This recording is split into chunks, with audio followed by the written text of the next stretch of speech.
Microprocessor পড়ছি, সেই 8086 এর মাইক্রোপ্রসেসরের পিন এন্ড ফাংশন গুলো সম্পর্কে এই চ্যাপ্টারে আমরা জানবো।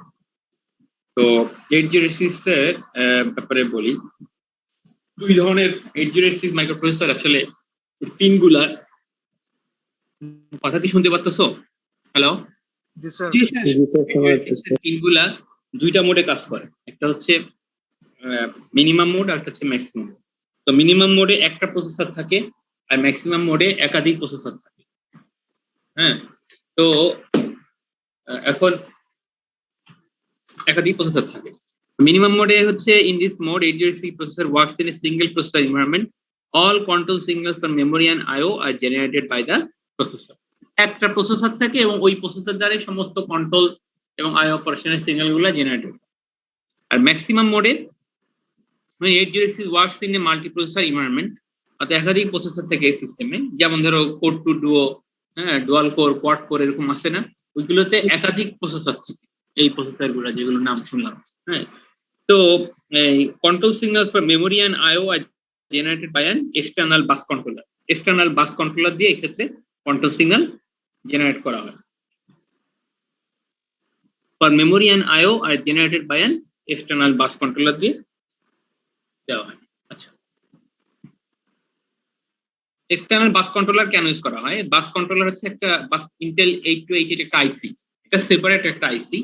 যে আইসিটা মাইক্রোপ্রসেসর একাধিক প্রসেসর যখন থাকে, তো ধরো সিস্টেম বাস, তো একটা সিস্টেম বাসকে একাধিক প্রসেসরের মধ্যে অ্যাডজাস্ট করার জন্য, অর্থাৎ ধরো রাস্তা একটা কিন্তু শেয়ার করতে হবে অনেক, এক সময় একজনের বেশি ওই রাস্তা দিয়ে যেতে পারবে, তাহলে ওই রাস্তাটা যেন একটা স্লট অনুসারে বা একটা নির্দিষ্ট সময় পর যেন একজনের পর আরেকজন ইউজ করতে পারে, সে ব্যবস্থা করবে। তো ওরকম ভাবেই system বাসকে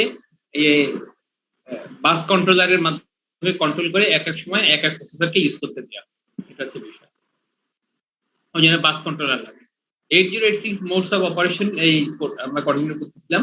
There are 40 pins in 8086 microprocessor. 8086 microprocessor তোমার 40টা পিন আছে। They are divided as common pin, তারপরে maximum mode pin, minimum mode pin. এখন এগুলোকে আবার তিনটা ভাগে ভাগ করা যায়, maximum mode pin, minimum mode pin, এছাড়া আর মানে কমন পিন। কিছু পিন আছে কমন, যেমন ভিসিসি, গ্রাউন্ড, এগুলো তো সবার জন্যই কমন, তাই না? এছাড়া আরো কিছু পিন আছে, বেশিরভাগ পিনই হচ্ছে কমন পিন, আর মিনিমাম ম্যাক্সিমাম মোডে হচ্ছে অল্প কিছু পিন আছে।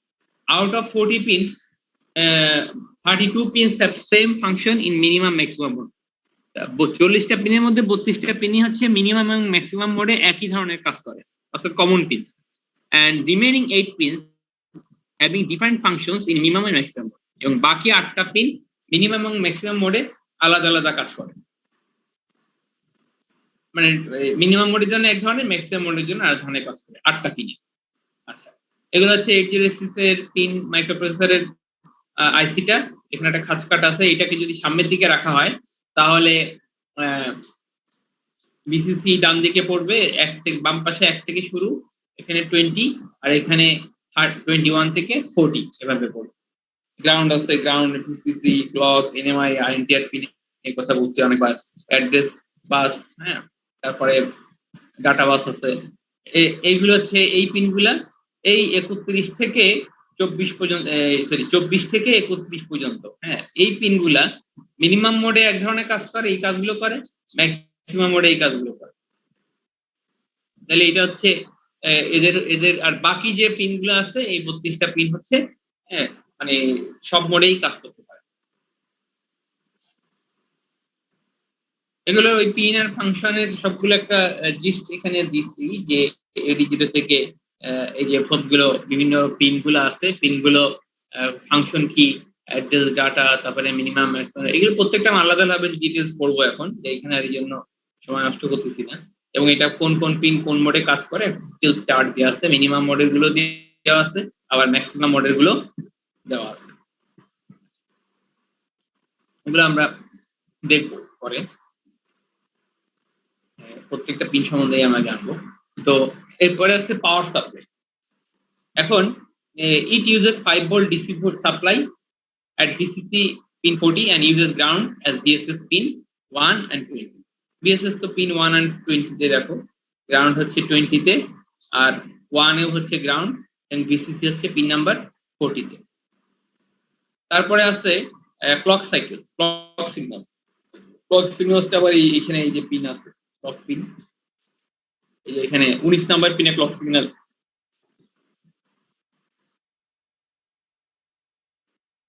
Clock signal is provided through pin number 19, যেটা দেখালাম। It provides timing to the processor for operation. প্রসেসরকে টাইম সাধারণত সব প্রত্যেকটা আইসির জন্য ক্লক পালস দিতে হয়, আমরা জানি। প্রসেসরের টাইমিং প্রোভাইড করে, স্পিডটা কিন্তু ক্লক পালস থেকেই আসে। তো ইন প্রসেসর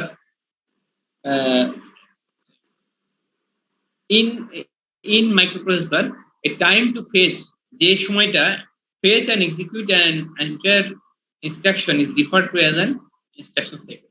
মাইক্রোপ্রসেসরে একটা ইনস্ট্রাকশনকে নিয়ে আসা এবং এক্সিকিউট করা, এতে যে তোমার যে সময়টা লাগে এটাকে ইনস্ট্রাকশন সাইকেল বলে। একটা ধরো আমি একটা রিড অপারেশন করলাম, বা আমি ধরো দিলাম যে মুভ এক্স কমা থার্ড ব্র্যাকেট বিএক্স, তার মানে কি মুভ এক্স কমা থার্ড ব্র্যাকেট বিএক্স এর মানে কি ডাটা কোথায় আসবে? স্যার এক্স এ যাবে বিএক্স থেকে। না, আমি বিএক্স কে থার্ড ব্র্যাকেটের মধ্যে রাখছি। তাহলে স্যার এটা যাবে, মেমোরিটা যাবে আর কি স্যার। কোথায় যাবে? স্যার এক্স এ। হ্যাঁ, মেমোরি থেকে ডাটা এক্স এ যাবে। এখন মেমোরি থেকে ডাটা যদি এক্স এ যায় তাহলে এটা হচ্ছে রিড অপারেশন, তাই না? তো সে মেমোরি থেকে ডাটা রিড করতেছে, তার মানে মেমোরি থেকে ডাটা রিড করা মানে কি প্রসেসরে নিয়ে আসা। সেই হিসেবে তো এটা হচ্ছে একটা ইনস্ট্রাকশন সাইকেল। প্রসেসরে নিয়ে আসা মানে কি, ধরো প্রসেসর থেকে রিড সিগন্যাল দিয়ে প্রসেসর থেকে ডাটাটা নিয়ে আসছে, মানে মেমোরি থেকে নিয়ে এসে এটা রেজিস্টারের মধ্যে রাইট করতেছে, তাই না? এরকম একটা বিষয় ধরো, মানে ইনস্ট্রাকশন নিয়ে আসা এবং এরপরে এক্সিকিউট করা, এটা হচ্ছে একটা সাইকেল। আর প্রসেসরকে রিড করা, প্রসেসর থেকে ডাটা রিড করে নিয়ে আসতেছে, এসে এরপরে ওই ইনস্ট্রাকশনটাকে এক্সিকিউট করতেছে। হ্যাঁ, তাহলে এই ফেচ এন্ড এক্সিকিউট যদি থাকে একটা ইনস্ট্রাকশন, এটাকে বলা হয় ইনস্ট্রাকশন সাইকেল। ইনস্ট্রাকশন সাইকেল হচ্ছে একটা ইনস্ট্রাকশনকে মেমোরি থেকে নিয়ে এসে এক্সিকিউট করা। এখন একটা ইনস্ট্রাকশন সাইকেল আবার consists of one or more machine cycle, like reading a byte from memory is read machine cycle. Memory থেকে একটা বাইট রিড করা, এটা হচ্ছে রিড মেশিন সাইকেল। তার মানে একটা ইনস্ট্রাকশন সাইকেলের মধ্যে অনেকগুলো মেশিন সাইকেল থাকতে পারে, ঠিক আছে? একটা ইনস্ট্রাকশন সাইকেলে অনেকগুলো মেশিন সাইকেল থাকে। মেমোরি থেকে একটা ইনস্ট্রাকশন রিড করে এবং সেটা এক্সিকিউট করে। The reading a byte from memory is read machine cycle. Each cycle contains 4 T states. এক একটা সাইকেলে 4টা করে স্টেটস থাকে, হ্যাঁ, T1, T2, T3 এবং T4। এর মাঝখানে একটা আছে TW। TW হচ্ছে ওয়েট স্টেট। TW হচ্ছে ওয়েট স্টেট। তো প্রত্যেকটা মেশিন সাইকেল, যেমন রিড একটা মেশিন সাইকেল, রাইট একটা মেশিন সাইকেল, হ্যাঁ, এরকম বিভিন্ন এরকম একাধিক মেশিন সাইকেল নিয়ে একটা ইনস্ট্রাকশন সাইকেল তৈরি হয়। একাধিক মেশিন সাইকেল মিলে একটা ইনস্ট্রাকশন সাইকেল তৈরি হয়। তো রিড একটা মেশিন সাইকেল, রাইট একটা মেশিন সাইকেল, এগুলো হচ্ছে মেশিন সাইকেল। এখন একটা সাইকেল, একটা মেশিন সাইকেল 4টা স্টেটে থাকে। যেমন এটা রিড মেশিন সাইকেলে 4টা state, T1, T2, T3, T4। কিন্তু এর মাঝখানে একটা ওয়েট স্টেট থাকে। আবার এখানে দেখো T1, T2, T3, TW হচ্ছে ওয়েট স্টেট, এরপরে T4। তো ওয়েট স্টেটটা আসলে সবসময় ইয়ে হবে তা না, ওয়েট স্টেটটা আসলে থাকে ইয়ের সাথে অ্যাডজাস্ট করার জন্য, মানে স্লো ডিভাইস, প্রসেসর যখন কোনো স্লো ডিভাইসের সাথে কানেক্টেড হয়, আইও ডিভাইস হোক বা ধরো মেমোরির সাথে, হ্যাঁ, কোনো, তাহলে ওই ফাস্ট প্রসেসরকে স্লো মেমোরি বা স্লো ডিভাইসের সাথে অ্যাডজাস্ট করার জন্য, টাইমিং অ্যাডজাস্ট করার জন্য ওয়েট স্টেট দেওয়া। কথা বুঝতে পারছো? মানে ওয়েট স্টেট দিয়ে ওই ডিলে করে ওই টাইমিংটা স্লোর সাথে অ্যাডজাস্ট করা হয়। বুঝতে পারছো? জি স্যার, বুঝতে পারছি। এই জন্য ওয়েট স্টেট জেনারেট করা হয়। এরপরে নিচে যাই।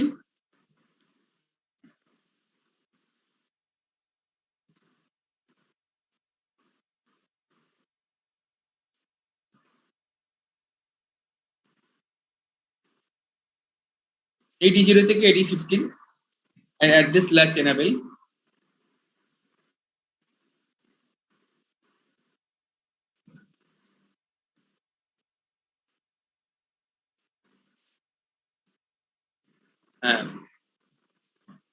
এগুলো হচ্ছে কমন পিন। AD0 থেকে AD15 হচ্ছে এইগুলো দেখো, এই যে এইগুলো AD0 থেকে AD14 এখানে আর 15 হচ্ছে এখানে। হ্যাঁ হ্যাঁ, মানে 0 থেকে 14 এখানে, 15 এখানে, এরপরে দেখো A16 A17 A18 A19। আচ্ছা এখানে একটু বলি, আমাদের 8080 মাইক্রোপ্রসেসরের অ্যাড্রেস বাস কত বিট? অ্যাড্রেস বাস কত বিটের?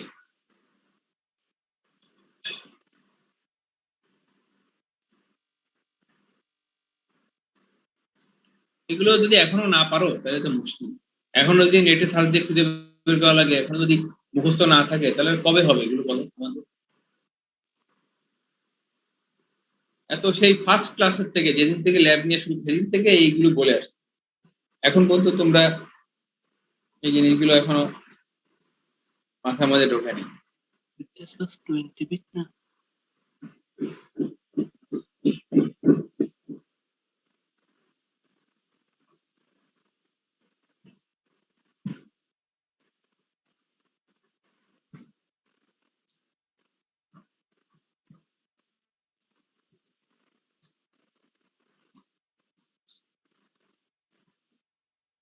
বলতে পারবো না কেউ? 8086 এর মাইক্রোপ্রসেসর অ্যাড্রেস বাস কত বিট বলতে পারবা না? পারবা কি হবে? 16 বিট। একজন বলছে তাও ভুল। যাও, এই তো অবহেলা, কি আর হবে। 20 বিট স্যার, 20 বিট। 20 বিট অনেকক্ষণ ও সেই পুরানো লেকচার টেক্সার খুঁজে বের করে সেখান থেকে দেখে তারপর বলতেছে। আর একজন নেটে সার্চ দিছিল দিয়ে মনে হয় বলছে। যাই হোক, তো এই হচ্ছে তোমাদের অবস্থা, যে লেখাপড়া আসলে পরীক্ষা যখন অফলাইনে না হবে ততদিন পর্যন্ত তোমাদের এগুলো ঠিক হবে। যাই হোক, তো কারণ একজন লেখে আর বাকি সব কপি করে করে উত্তর দিয়ে দেয়, তাই আর কি হবে?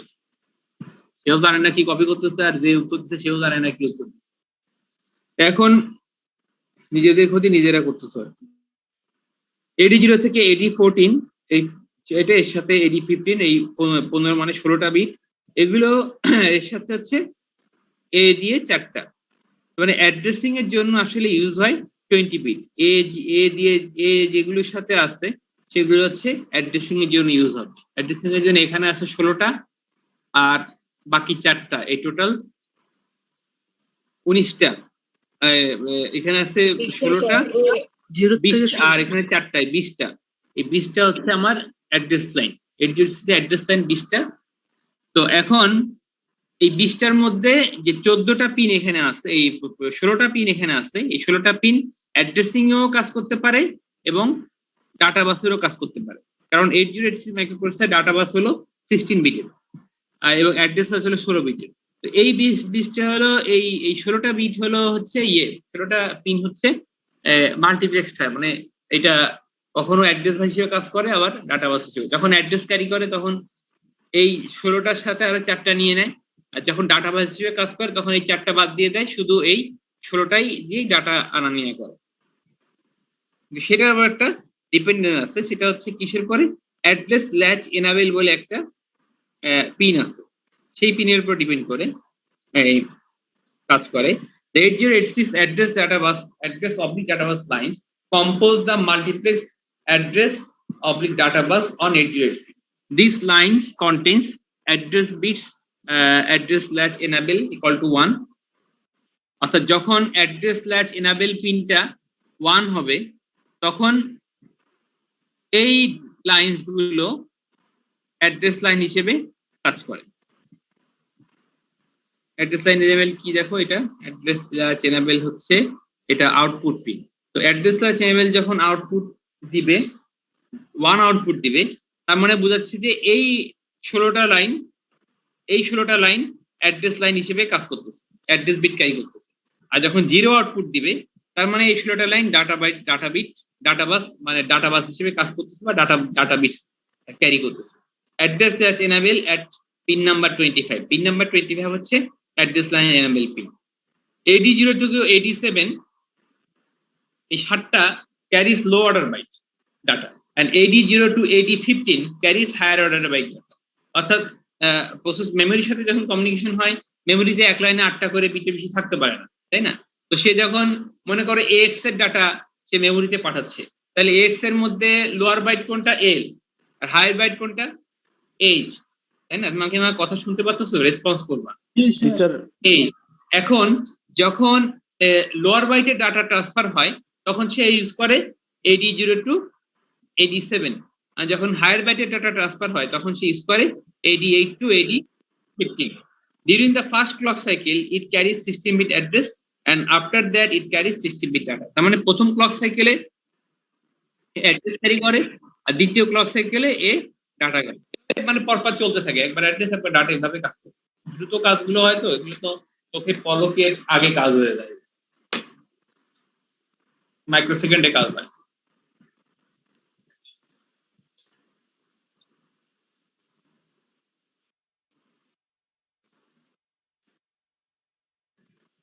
Four other address lines are A16, S3, A17, S4, S5, A17, 18, 19 multiplex with status line. এটার অবলিক হচ্ছে স্ট্যাটাস লাইন, S3, 4, 5, 6 এগুলো হচ্ছে স্ট্যাটাস লাইন। এগুলো কি? During the first clock period of the bus cycle,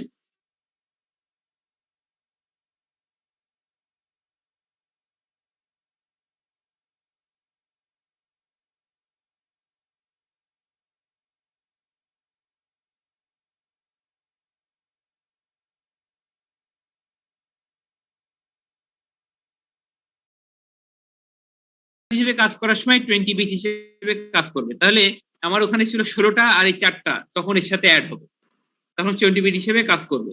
কথা কি বুঝতে পারছো? এখন যখন অ্যাড্রেস 20 বিট হিসেবে কাজ করবে তখন তো সে প্রথম ক্লক সাইকেলে সে অ্যাড্রেস লাইন হিসেবে কাজ করে। The entire 20 bit is available on this line. First clock period of bus cycle, read write cycle, the entire 20 bit address line. During all other clock cycles, এটা বলছিলাম যে প্রথম ক্লক সাইকেলে during first clock cycle it carries 16 bit address. এই 16টা bit 16 bit address carry করে। যখন address carry করে তখন এই লাইনগুলো অ্যাক্টিভেট হয়, অ্যাড্রেস বাস হিসেবে কাজ করে।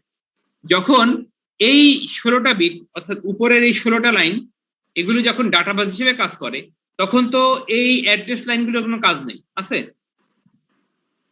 কিন্তু তখন এটা কি হিসেবে কাজ করে? তখন এই 4টা বিট স্ট্যাটাস লাইন হিসেবে কাজ করে, এই স্ট্যাটাস বাস হিসেবে তখন কাজ করে। স্ট্যাটাস বাস কিরকম কাজ করে এখানে দেখো, যে অন্য ক্লক সাইকেলে মানে প্রথম ক্লক সাইকেলে তো অ্যাড্রেস লাইন হিসেবে কাজ করবে, দ্বিতীয় ক্লক সাইকেলে ওই 4টা লাইন অ্যাড্রেসের 4টা লাইন ওই যে মানে 16 থেকে 19 এগুলো তখন ডাটা বাস হিসেবে মানে স্ট্যাটাস লাইন হিসেবে কাজ করে। স্ট্যাটাস লাইন কিরকম? যেমন ধরো S3, S4 যদি 00 দেয় তার মানে এটা বোঝাচ্ছে যে 00 আউটপুট দেয়, তার মানে এটা বোঝাচ্ছে যে এক্সট্রা সেগমেন্টের সাথে মাইক্রোপ্রসেসরের 8086 মাইক্রোপ্রসেসর মেমোরি এক্সট্রা সেগমেন্টের সাথে কমিউনিকেশন করতেছে এই লাইনগুলা। যখন এটা 1 হয় 01 হয় তার মানে ডাটা বাসের কমিউনিকেশন এখন স্ট্যাক সেগমেন্টের সাথে হচ্ছে, 10 হলে কোড সেগমেন্ট এবং 11 হলে ডাটা সেগমেন্টের সাথে। এইভাবে সে কোন সেগমেন্টের সাথে মাইক্রোপ্রসেসর কমিউনিকেশন করছে তখন ওই 4টা বিট ওই 2টা বিট এই স্ট্যাটাস গুলো শো করে। ডিউরিং আইও অপারেশন এটা হচ্ছে মেমোরির সাথে কমিউনিকেশনের জন্য S3, S4, আর আইও অপারেশনের জন্য S5, S6 will stay low during the first clock period. IO অপারেশনের সময় S5, S6 এই দুইটা লো আউটপুট দিবে। ডিউরিং অল আদার সাইকেলস, অন্যান্য সাইকেলের ক্ষেত্রে S5 indicates the status of 8086 interrupt enable flag. S5 টা হচ্ছে interrupt enable flag এর অবস্থা শো করে। মনে করো interrupt flag এর ভ্যালু এখন হচ্ছে 0, তাহলে S5 এর আউটপুটও কি হবে? 0। যদি interrupt flag এর ভ্যালু হয় 1 তাহলে S5 এর আউটপুট হবে কি? 1 হবে। আর A19, A16, A6 become low. A low S19 pin indicates that the 8086 is on the bus. যখন A19 স্ট্যাটাস 6 পিনটা যখন লো আউটপুট দেয় তার মানে বোঝা যাচ্ছে যে 8086 এর বাস অপারেশন চলতেছে। এটা সে বোঝায়, স্ট্যাটাস বোঝায়।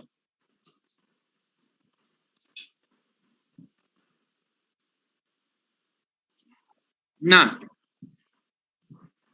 লো এই পিনে লো আউটপুট মানে হচ্ছে indicates that 8086 is on the bus. Is on the bus মানে কি? মানে বাস অপারেশনটা চলতেছে, 8086 এর বাসের অপারেশনটা রানিং, এটা বোঝাচ্ছে। যখন বাস অপারেশন চলবে তখন এটা লো আউটপুট দিয়ে রাখবে। আর এই পিনটা S5 হচ্ছে ইন্টারাপ্ট ফ্ল্যাগের, S5 হচ্ছে ইন্টারাপ্ট ফ্ল্যাগের কন্ডিশন গুলো, মানে ইন্টারাপ্ট ফ্ল্যাগের অবস্থা শো করবে, এটা কি জিরো না হাই। ইন্টারাপ্ট ফ্ল্যাগ হাই থাকলে এখানে হাই আউটপুট দিবে, S5 এ হাই আউটপুট দিবে, ইন্টারাপ্ট ফ্ল্যাগ জিরো হলে S5 এ জিরো আউটপুট, ঠিক আছে। আর এছাড়া ওই S3 S4 তো এই কম্বিনেশনের মাধ্যমে সে বিভিন্ন কোন কোন সেগমেন্টের সাথে মেমোরি অপারেশন চলছে সেটা শো। তার মানে বোঝা গেল S3 S4 হচ্ছে মেমোরির সাথে অপারেশনের ক্ষেত্রে স্ট্যাটাস শো করে, এবং S5 S6 হচ্ছে আইও ডিভাইসের সাথে অপারেশন গুলার শো করে।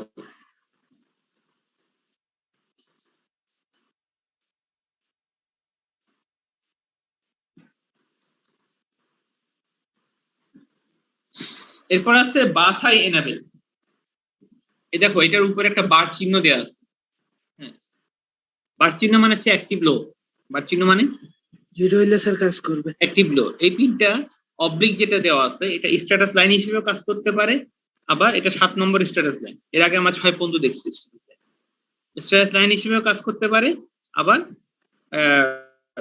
বাস হাই এনাবেল হিসেবেও কাজ করতে পারে। তো এটা হচ্ছে বাস হাই এনাবেল হচ্ছে অ্যাক্টিভ লো, অর্থাৎ বাস হাই এনাবেল এটা কি ধরনের পিন দেখো,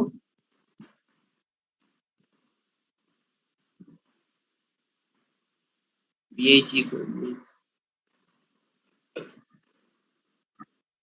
ও 3 নম্বর, এটা হচ্ছে আউটপুট পিন। তো 8086 ওর বলা আছে আউটপুট সে লো অন দিস পিন, এই পিনে লো আউটপুট দেয় during read, write and interrupt acknowledgement cycle. এই তিনটা অবস্থায় রিড, রাইট এবং ইন্টারাপ্ট অ্যাকনোলেজমেন্ট সাইকেলে এই পিনে লো আউটপুট দেয়, অর্থাৎ সেই ক্ষেত্রে এই লো আউটপুট মানে স্ট্যাটাস লাইন হিসেবে কাজ করে। আউটপুট সে লো, আচ্ছা দেখি, না আউটপুট সে লো মানে হচ্ছে bus high enable, and which data are to be transferred in higher order byte, in which data are to be transferred in higher order byte. Higher order মানে AD8 থেকে AD15, মানে যদি AX এর ডাটাগুলো যখন ধরো AX এর মধ্যে AH এর ডাটা, AH তে হায়ার অর্ডার বাইট, তাই না, AH এর ডাটাগুলো এই লাইন দিয়ে যাওয়া আসা করে 8 থেকে 15, তাই না, of the data bus. Bus high enable can be used in conjunction with AD0 to select memory banks. Bus high enable এবং AD0 মিলে আবার মেমোরি ব্যাংক সিলেক্ট করার জন্য ইউজ করা হয়, অর্থাৎ মেমোরি ব্যাংকের একটা অড মেমোরি যে এটা হচ্ছে প্রসেসরেরা ভাগ করে রাখে, মেমোরির যে ইয়েগুলো আছে, এই অ্যাড্রেস গুলো আছে, মেমোরি লোকেশন গুলো আছে, এই লোকেশন গুলোকে অড লোকেশন, ইভেন লোকেশন, এই দুইটা ব্যাংকে এসে ভাগ করে রাখে। তাহলে যখনই কোনো লোকেশনকে খুঁজে বের করতে হয় তখন এই বাস হাই এনেবল এবং AD0 এই দুইটার একটা কম্বিনেশন আছে, এখানে যে কোনো একটা কম্বিনেশন দেখলাম না, 0 দিলে এরকম এরকম, ওখানেও এরকম ধরো একটা কম্বিনেশন আছে, হয়তো 0 দিলে, হ্যাঁ, তো বাস হাই এনেবল এবং AD0 যদি একসাথে 0 হয় তার মানে এরকম কিছু একটা হবে। এত অড ব্যাংক, ইভেন ব্যাংক এবং অড ব্যাংক দুইটা ব্যাংক আছে। ইভেন মেমোরি লোকেশন গুলো ইভেন ব্যাংকের মধ্যে থাকে, অড মেমোরি লোকেশন অড ব্যাংকে থাকে। তো যখনই কোনো প্রসেসর যখন কোনো মেমোরি লোকেশনকে কোয়ারি করে তখন সে দেখে নেয় যে এটা কি ইভেন না অড, ইভেন হলে সে ওই ইভেন ব্যাংকে চলে যায়, অড হলে অড ব্যাংকে চলে যায়, এরপরে সে ওই লোকেশনের যে সেগমেন্ট অফসেট যেগুলো আছে সেগুলো থেকে এভাবে মানে সহজে খুঁজে পেতে মানে কোন লোকেশনকে ট্র্যাক করতে সহজ হয়। তো বাসা এনেবলের মাধ্যমে এই এই অবস্থাগুলো আউটপুট পিন, এই পিনে 0 আউটপুট দিবে যখন তোমার রিড রাইট অপারেশন চলবে, অথবা ইন্টারাপ্ট অ্যাকনোলেজমেন্ট সাইকেলের মানে ইন্টারাপ্ট সিগন্যাল আসার পরে অ্যাকনোলেজমেন্ট সিগন্যাল দিবে, তখন আউটপুট দিবে। তখন অর্থাৎ এই পিন থেকে ইন্টারাপ্ট সিগন্যাল আসছে, যে যখন অ্যাকনোলেজমেন্ট সিগন্যাল পাঠানো হয় তখনও এই পিন থেকে সিগন্যালটা যায়। তো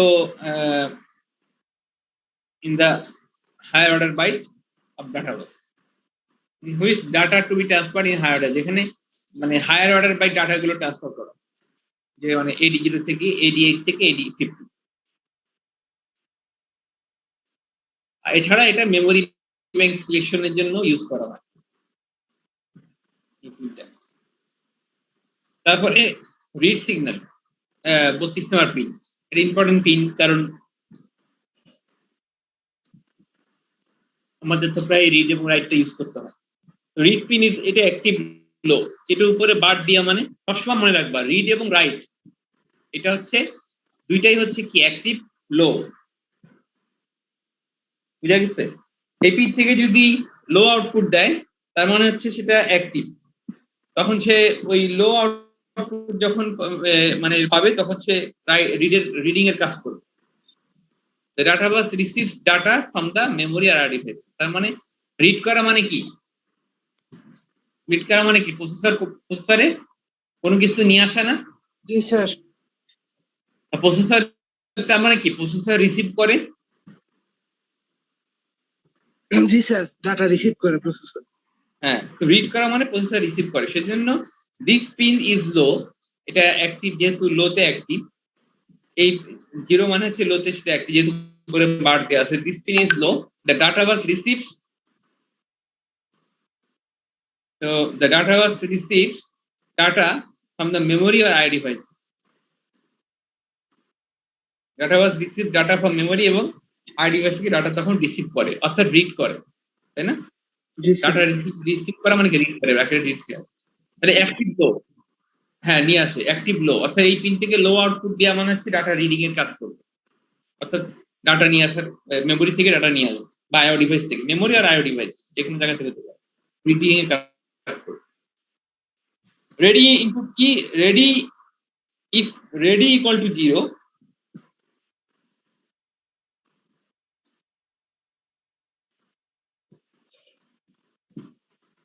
রেডিটা হচ্ছে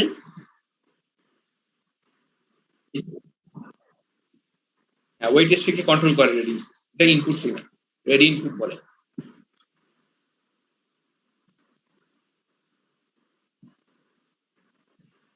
if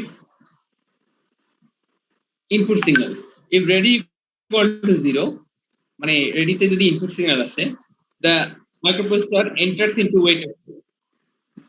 এটা সাধারণত আইও ডিভাইস থেকে রেডিতে ইনপুট সিগন্যাল আসে, আইও ডিভাইস থেকে ইনপুট আউটপুট ডিভাইস, মানে ইনপুট ডিভাইস থেকে কোনো কিবোর্ড বা অন্য কোনো ইনপুট ডিভাইস, সেন্সর, বিভিন্ন জায়গা থেকে সেন্সর হতে পারে। আইও ডিভাইস থেকে মাইক্রোপ্রসেসরে এই পিনে যদি 0 ইনপুট আসে, microprocessor enters into wait state. Wait state কেন বলছিলাম, ওই যে ওয়েট স্টেট মানে টিডব্লিউ দেখাইছিলাম না এখানে, জি স্যার, একটা হ্যাঁ টিডব্লিউ দেখাইছিলাম না, তখন সে ওয়েট স্টেটে প্রবেশ করে। ওয়েট স্টেটে হলো জাস্ট ওই যে স্লো ডিভাইসকে, অর্থাৎ এক্সটার্নাল ডিভাইস মাইক্রোপ্রসেসরের সাথে কমিউনিকেশন করতেছে, সেই ডিভাইস যদি স্লো হয় মাইক্রোপ্রসেসরের চেয়ে, স্পিডের চেয়ে, তাহলে সে ওই তাহলে সে ইয়ে করবে,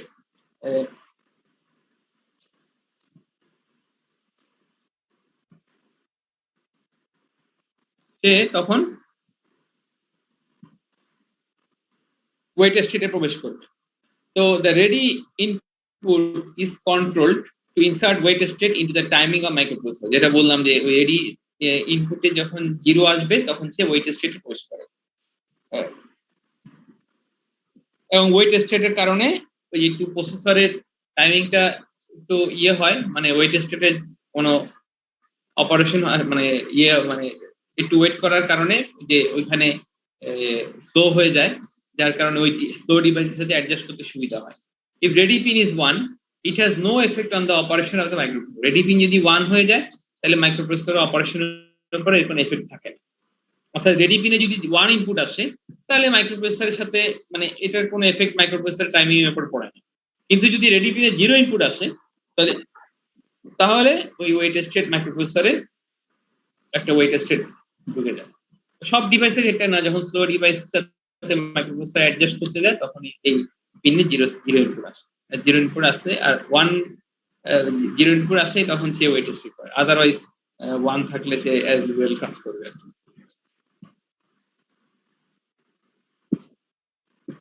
Test pin.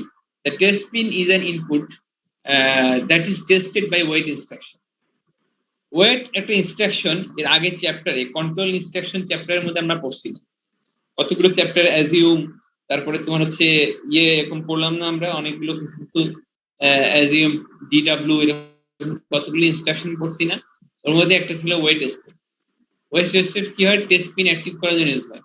তো wait test input is tested by wait instruction.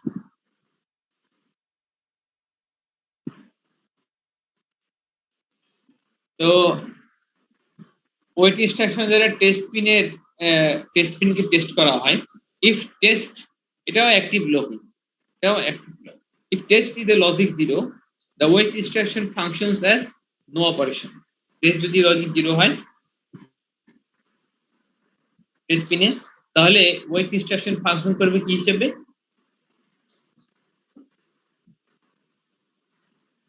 কোনো কাজ করবে না। If test is logic 1, test দেখো এটা অ্যাক্টিভ কিসে?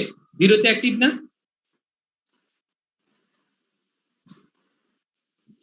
এই পিনে, এটা তো ইনপুট পিন। ইনপুট পিন যেহেতু, এই পিনে যদি লো ইনপুট আসে তাহলে মানে ওয়েট করবে, ওয়েট ইনস্ট্রাকশন পাওয়া মানে সে ওয়েট করবে, কোনো অপারেশন হবে না। If test pin is logic 1, test is logic 1, the wait instruction waits for test to become logic। অর্থাৎ যদি এখানে টেস্ট পিন যদি লজিক 1 হয়ে থাকে তাহলে ওয়েট ইনস্ট্রাকশন কতক্ষণ ওয়েট করবে? যতক্ষণ ফার্দার এটা 1 থেকে টেস্ট পিনের আউটপুটটা মানে টেস্ট পিনের ইনপুটটা 0 থেকে 1 থেকে 0 না হয়।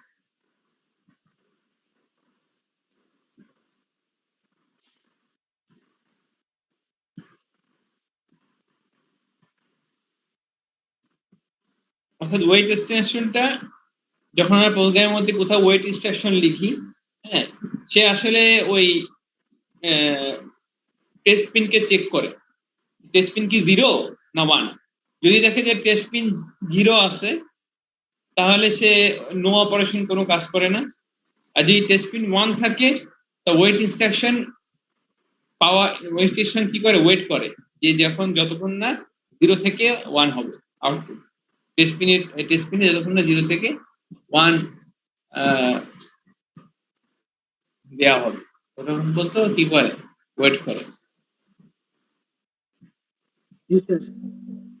না সরি, কি বললাম, 1 থেকে 0 হবে, মানে 0 তো থাকেই।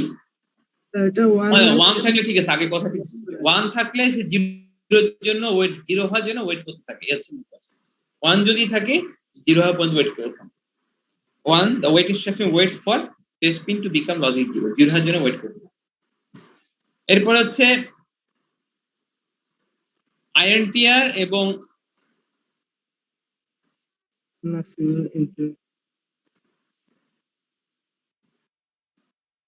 এনএমআইপি, এগুলো নিয়ে ইন্টারাপ্ট চ্যাপ্টারেও অনেক বলছি না? আইএনটিআর হচ্ছে মার্কসেবল ইন্টারাপ্ট আর এনএমআই হচ্ছে নন মার্কসেবল ইন্টারাপ্ট। তো দুইটা পিন আছে ইন্টারাপশনের সাথে রিলেটেড, একটা হচ্ছে আইএনটিআর পিন আর এনএমআই পিন। আইএনটিআর কি করে? Interrupt request is use to request A hardware interrupt. এটা হার্ডওয়্যার ইন্টারাপ্ট সিগন্যাল, অর্থাৎ যত আইও ডিভাইস থেকে যত ইন্টারাপ্ট ইনপুট ইন্টারাপ্ট সিগন্যাল আসে সেগুলো এই পিনে আসে, এবং এই পিন তখনই রেসপন্স করে যদি ইন্টারাপ্ট ফ্ল্যাগটা যদি হাই হয়। আচ্ছা, ইন্টারাপ্ট ফ্ল্যাগ হাই হলে এই পিন রেসপন্স করবে। কিভাবে রেসপন্স করবে? আইএনটিএ পালস দিয়ে, ইন্টারাপ্ট অ্যাকনোলেজমেন্ট সিগন্যাল দিয়ে এটা ওই যেই ইনপুট ডিভাইস তাকে ইন্টারাপ্ট করছে তাকে রেসপন্স করে। আবার এনএমআই পিন হচ্ছে লিডিং এজ, যেটাকে আমরা বলছিলাম যে নন মার্কসেবল ইন্টারাপ্ট, যেটাকে তোমার মার্কস করা যায় না বা হাইড করা যায় না বা যেটাকে তুমি কন্ট্রোল করা যায় না। অর্থাৎ হ্যাঁ, ব্যাটারি সেল যদি এই পিনে লিডিং এ যদি ব্যাটারিতে লো বা এরকম সিগন্যাল আসে, হ্যাঁ, তো if activated by leasing it, if NMI is activated, NMI যদি activated হয়, this interrupt input uses interrupt vector 2। interrupt vector 2 তো type 2 interrupt, অর্থাৎ ওই যে NMI পিনে যদি কোনো ইন্টারাপ্ট সিগন্যাল আসে, সাধারণত পাওয়ার ফেলারের সিগন্যালটা আসে, তাহলে সেটা কি করবে? টাইপ 2 ইন্টারাপ্ট জেনারেট করে। টাইপ 2 ইন্টারাপ্ট জেনারেট করে ওইটা প্রসিডিউর টাইপ টু ইন্টারাপ্টের জন্য যে প্রসিডিউর সেই প্রসিডিউরকে রান করে।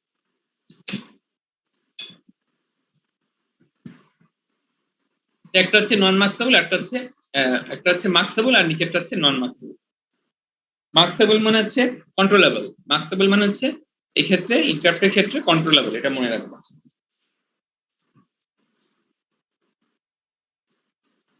Reset pin, the reset input, এটা একটা input causes the microprocessor two reset itself. এই পিনটা আসলে কি হয়, আমরা যে কম্পিউটারে, তোমার ডেস্কটপ কম্পিউটার দেখছো, ডেস্কটপ কম্পিউটারে রিসেট বাটন থাকে না? জি স্যার। ওই রিসেট বাটনের সাথে রিসেট বাটনটা, রিসেট বাটনের সাথে এই পিনের একটা কমিউনিকেশন থাকে। তো যদি আমরা রিসেট ইনপুটে যখন প্রেস করি, রিসেট বাটনে যখন কম্পিউটারে প্রেস করি, তখন এই পিনে ইনপুট সিগন্যাল আসে and causes the microprocessor to reset itself if this pin is held high for a minimum of 4 clocking period.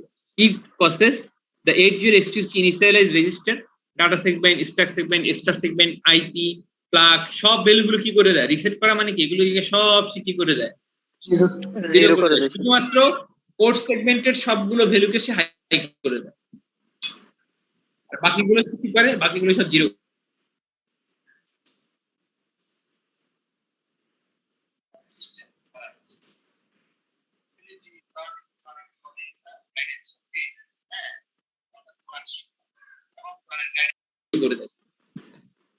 Maximum মোডের পিন, তো এটা তো বোঝা যাচ্ছে, দেখো মিনিমাম মোড হচ্ছে অ্যাক্টিভ লো, অ্যাক্টিভ হাই, ম্যাক্সিমাম মোড হচ্ছে অ্যাক্টিভ লো। এটা আমি সংক্ষেপে বলি, তুমি যদি মিনিমাম মোডের পিনটাকে যদি তুমি ভিসিসির সাথে কানেক্ট করো, তাহলে কি হয়ে গেল, হাই হয়ে গেল না? জি স্যার। তাহলে এটা সবসময় হাই থাকবে স্যার।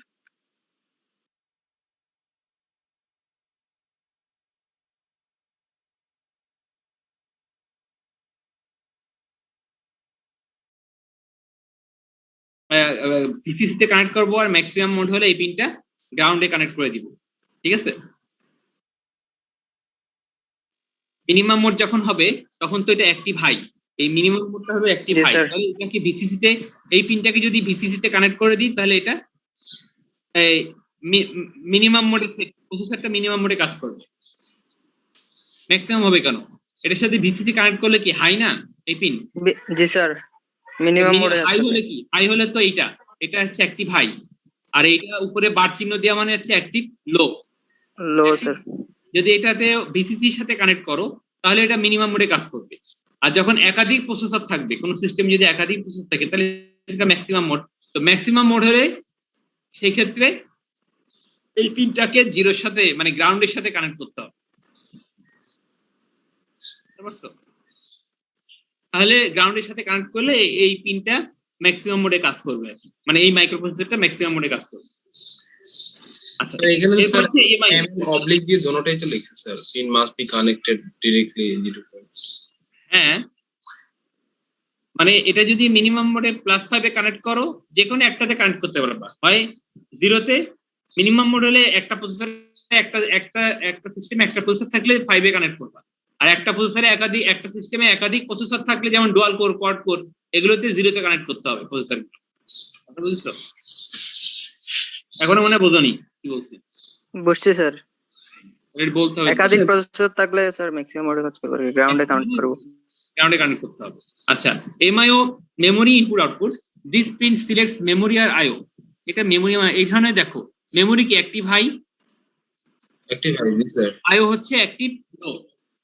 তার মানে দিস পিন সিলেক্টস মেমোরি আর আইও কিভাবে করে, when 8086 execution IO operation such as in out, তুমি লিখলা in l, l, bl লিখলা, তাই না?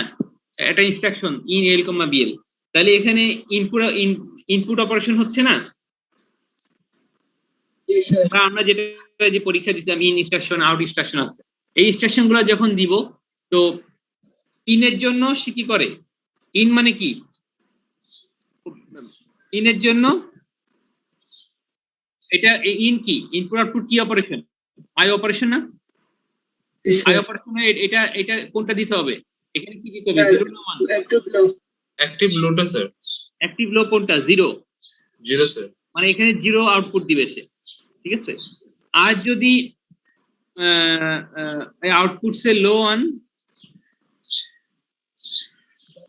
for IO operation such as input output, it executes an IO instruction.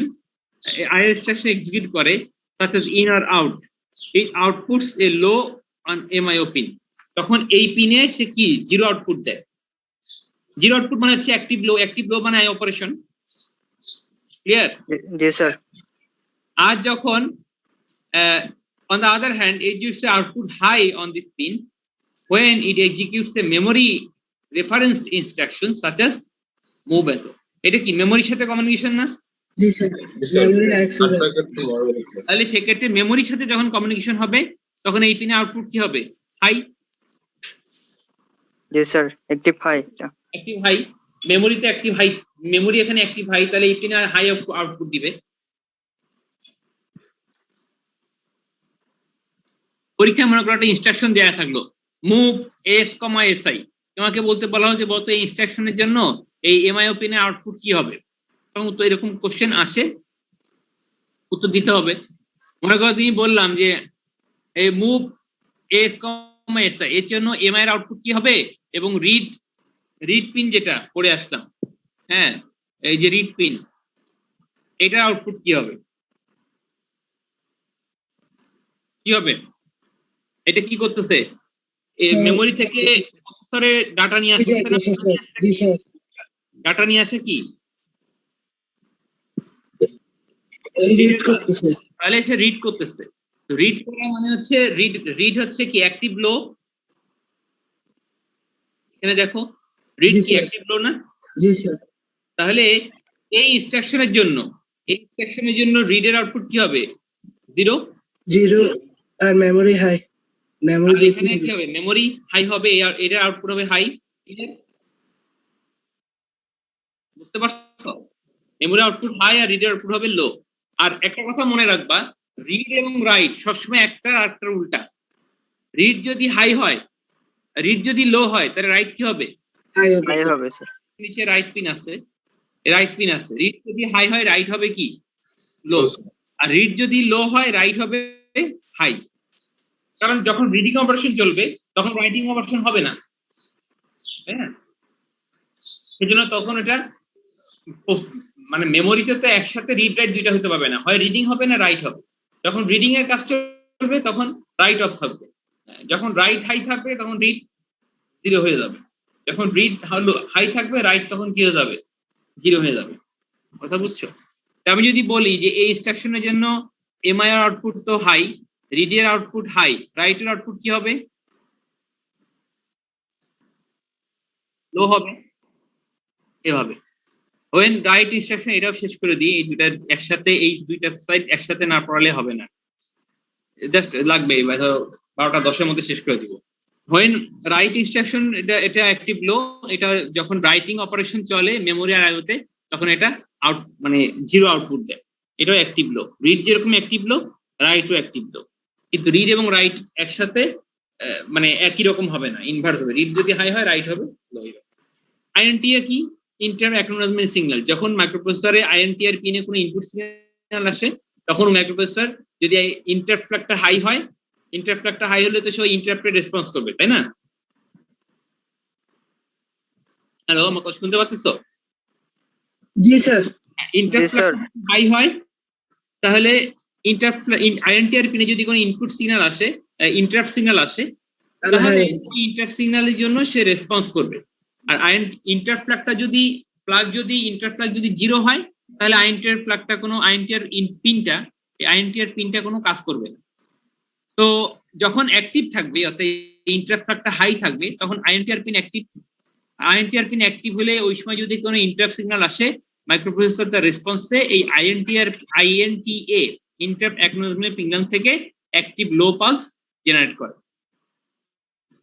বুঝা গেছে? সেই কথাটা এখানে আছে, is to get the interrupt vector number onto the data bus in response to the interrupt request. এখান থেকে যদি আইএনটিআর পিনে ইন্টারাপ্ট রিকোয়েস্ট সিগন্যাল যখন আসে সেটা রিকোয়েস্টে সে ইন্টারাপ্ট অ্যাকনলেজমেন্ট সিগন্যাল পাঠায় যাতে সে to get the inter vector number on to the data bus, তখন যাতে সে যখন প্রসেসর মেমোরি ওই আইএনটিএ বা আইও ডিভাইসে আইএনটিএ পালসটা পায়, তখন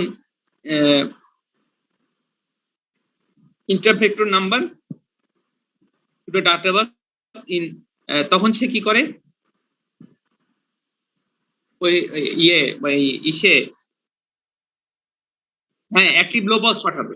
ইন্টারঅ্যাক্টিভ মানে হচ্ছে অ্যাক্টিভ লো পালস পাঠাবে, ঠিক আছে? যখন ইন্টারাপ্ট সিগন্যাল আসবে তখন সে রেসপন্সে আইএনটি অর্থাৎ অ্যাক্টিভ লো পালস পাঠাবে। আইএনটিআর এ মানে হ্যাঁ আইএনটিআর, আবার আইএনটিআর নির্ভর করতেছে ইন্টারাপ্ট ফ্ল্যাগের উপর। ইন্টারাপ্ট ফ্ল্যাগ হাই থাকলে আইএনটিআর অ্যাক্টিভ হবে, আর আইএনটিআর অ্যাক্টিভ হলে ওখানে ইন্টারাপ্ট রিকোয়েস্ট আসলে সে উত্তর দিবে আইএনটিএ সিগন্যাল দিয়ে। এরপরে হচ্ছে মানে অ্যাড্রেস ল্যাচ এনামেল, এটা তো প্রথমেই পড়ছি যে অ্যাড্রেস ল্যাচ এনামেল যদি হাই হয় তাহলে AD0 থেকে A15, হ্যাঁ এটা অ্যাড্রেস বাস হিসেবে কাজ করে। আর অ্যাড্রেস ল্যাচ এনামেল যদি 0 হয় তাহলে এটা AD0 থেকে A15 ডাটা বাস হিসেবে কাজ করে। অর্থাৎ হাই হলে A0 to A15 হিসেবে কাজ করে, আর লো হলে D0 to D15 হিসেবে কাজ করে।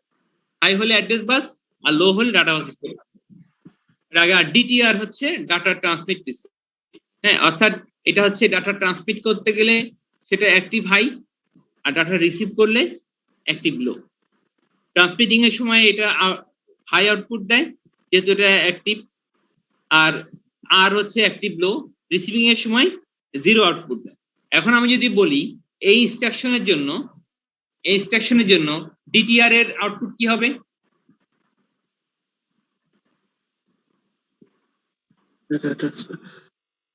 কি হবে কি স্যার?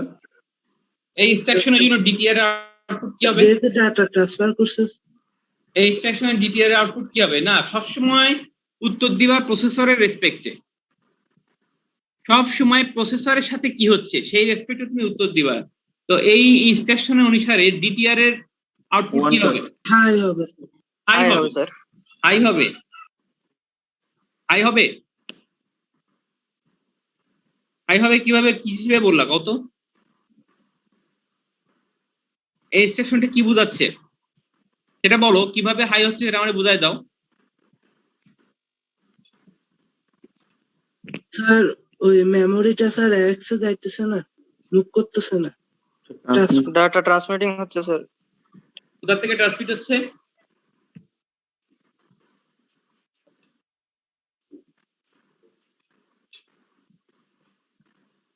হ্যাঁ জি স্যার। তোমাদেরকে আমি এতক্ষণ কি বললাম যে সমস্ত কিছু প্রসেসরের রেসপেক্ট, আমরা তো প্রসেসর নিয়ে পড়তেছি। তো প্রসেসরের কাছে কি ডাটা ট্রান্সমিট হচ্ছে না প্রসেসরের কাছে ডাটা রিসিভ হচ্ছে? কি হচ্ছে? রিসিভ করতে স্যার। হ্যাঁ রিসিভ করতে স্যার। কে রিসিভ করতেছে? মানে কোথায় রিসিভ হচ্ছে? কোথায় রিসিভ হচ্ছে? প্রসেসর কোথায় রিসিভ করছে? মেমোরি থেকে ডাটা স্যার প্রসেসর অ্যাকোমোডেটর এসে নিয়ে আসতেছে না স্যার ডাটা। তো প্রসেসর রিসিভ করতেছে, এই ইনস্ট্রাকশন তো প্রসেসরের রিডিং ইনস্ট্রাকশন, তাই না? জি স্যার। ডাটা নিয়ে আসতেছে তোমরাই বলে যে প্রসেসর রিড করে, এটা দিয়ে মানে হচ্ছে প্রসেসর রিড করতেছে, মেমোরি থেকে ডাটা রিড করে আনতেছে, অর্থাৎ মেমোরি থেকে ডাটা প্রসেসরে নিয়ে আসতেছে, তার মানে প্রসেসর রিসিভ করতেছে। এটুকু স্যার যদি না করাতে পারো, প্রসেসর রিসিভ করা মানে কি? অ্যাক্টিভ লো, তাহলে DTR আউটপুট কি হবে? লো, 0 হবে। তাহলে এই ইনস্ট্রাকশনের জন্য DTR আউটপুট লো। একইভাবে যদি ধরো ইন এল কমা বিএল হয়, হ্যাঁ এই ইনস্ট্রাকশনের জন্য DTR এর আউটপুট কি হবে? 1 হবে। হ্যাঁ স্যার এটাও 0 হবে না স্যার? একটা অবশ্যই 0 হবে। এটা তো বলেই দিচ্ছে ইন মানে ইনপুট, প্রসেসর ইনপুট নিচ্ছে। প্রসেসর ইনপুট নিয়ে কি প্রসেসর ট্রান্সমিট করতেছে? কমন সেন্সের সমস্যা কেন তোমাদের? আমি বুঝি না গেছে এইসব জিনিস তো কমন সেন্সের ব্যাপার। প্রসেসর ইনপুট, ইন মানে প্রসেসর ইনপুট নিচ্ছে, ইনপুট নেওয়া মানে কি প্রসেসর ট্রান্সমিট করতেছে? ইনপুট নেওয়া মানে প্রসেসর রিসিভ করতেছে। এটা চোখ বুঝে বলতে হবে যে হ্যাঁ এটা তো রিসিভ করলে স্যার প্রসেসর রিসিভ করতেছে স্যার। এখানে তোমরা কিভাবে ট্রান্সমিট করবে আমি বুঝলাম না কিছু। তো এই বিষয়গুলো হচ্ছে একটা ইনস্ট্রাকশন দেওয়া থাকে, তখন বলা হয় যে এমআইও, তারপরে ডিটিআর, রিড রাইট, এগুলো আউটপুট কি হবে, তখন ওই ইনস্ট্রাকশন অনুসারে এর আউটপুট কি হবে সেটা বের করতে হবে। এরকম কোশ্চেন থাকে। তো আজকে এ পর্যন্তই। নেক্সট দিন তোমাদের বাকিটা তোমরা ক্লাস